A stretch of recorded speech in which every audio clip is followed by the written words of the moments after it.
Ahem. Ladies and gentlemen, this is the Samsung Galaxy S26 Ultra. So today we are going to be unboxing this beauty in front of me. This is the international version of the Samsung Galaxy S26 Ultra, which means it's running the Snapdragon 8 Elite Gen 5. That's for the international variant. Of course, some of you who have other variant, you're going to have the Exynos 2600. This model in front of me has 12 gigs of RAM, 512 gigabytes of storage, and the best of all, it is the blue color. I'm a blue person. I think the blue is the best. Of course, it comes in a white, a black, and a violet, but with me over here, and what you're going to be seeing is the blue. Starting off with the design of the box, of course, this is 2026, so it comes in a very thin form factor because you do not get the C-type adapter anymore. But I do like the design of the box. I feel like it's gone out a bit and taken up more of the front face. You know, if I do compare it with the S25 Ultra previously, I didn't feel the box as much as I do with the S26. Of course, you can see the difference, but I really do like it. And off the bat, they're showing us that there's now a difference with the cameras. We can see the 3 rings as well as the outlay that's there on the camera system. So I like the box, and let's get to unboxing. Of course, we've got the pull tabs at the back. You rip that off. Then you've got the same one at the bottom. You rip that off. I feel like Samsung has done a good job of learning from Apple of making that a very satisfying process. But here we go. I'm gonna take this off nicely. And wow, what a beautiful color. So, of course, before we get to the phone, you get your manual. Let me show you everything that comes inside. This is how it comes packaged off. You've got your SIM tray removal tool. In here, you should have a C-to-C cable. You've got your Samsung information. You've got all this information as well, the manuals, the different language options, and of course, you get a black C-to-C cable. I think this is rated for 60 watts, but it's nice that it matches with the color of the box. Ladies and gentlemen, this is what we came here for. 2026's best Android smartphone. What a beauty.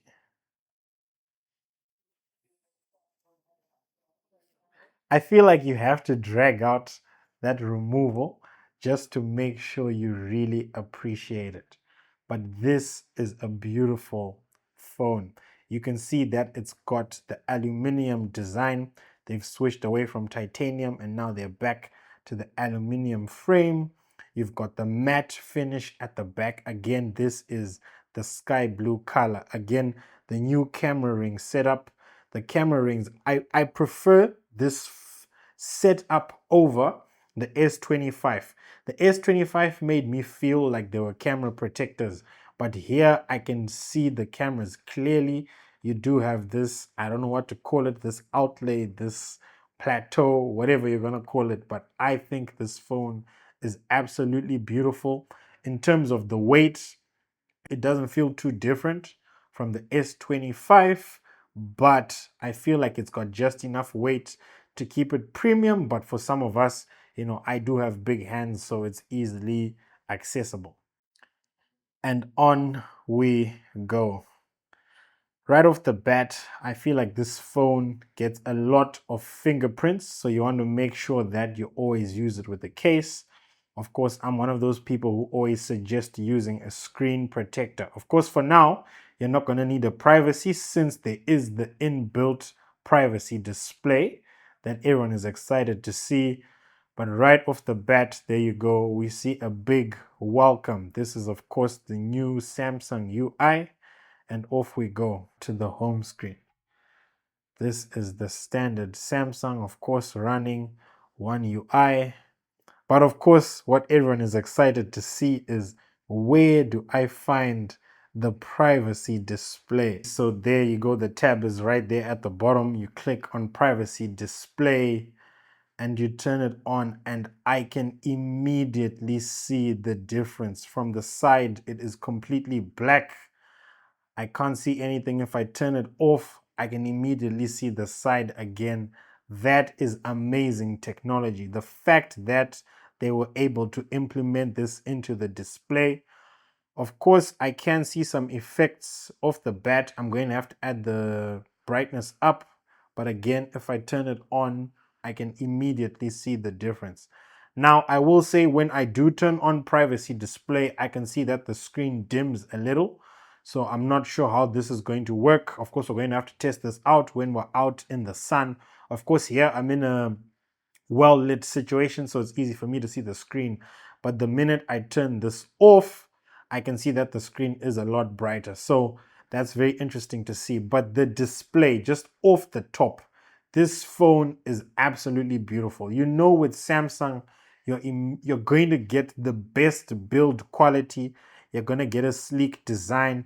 Of course, you've got the S Pen that's here at the bottom. I will say one thing I don't particularly like myself is that the S Pen seems like it's protruding out. I'm not sure if you can see that on the camera, but I can almost see that the S Pen is coming out. It's not exactly flush. I'm not sure why they would have that as their design choice. But as for myself, I'd prefer to have it inside. But nonetheless, if you take it out, this is the blue phone, but the pen itself comes in white. Of course, it senses that the pen is out and I can easily write. It does feel very fluid. I don't see any lag. So that is amazing. Discard this. And that is beautiful. Unfortunately, there are no Bluetooth features of the pen because they since removed that on the 25 and the 26. But if you slot that back in, it easily picks up. Here at the bottom, you've got a speaker grill, you've got the charging grill, you've got a microphone, and of course, you've got the SIM tray slot. And then here is where you are. So this phone is absolutely beautiful. Again, I love the blue color. It is a fingerprint magnet, I must emphasize, as you can see. So you definitely will need to use this with a cover. But this phone is absolutely beautiful. Now, is it a massive difference over the S25 Ultra?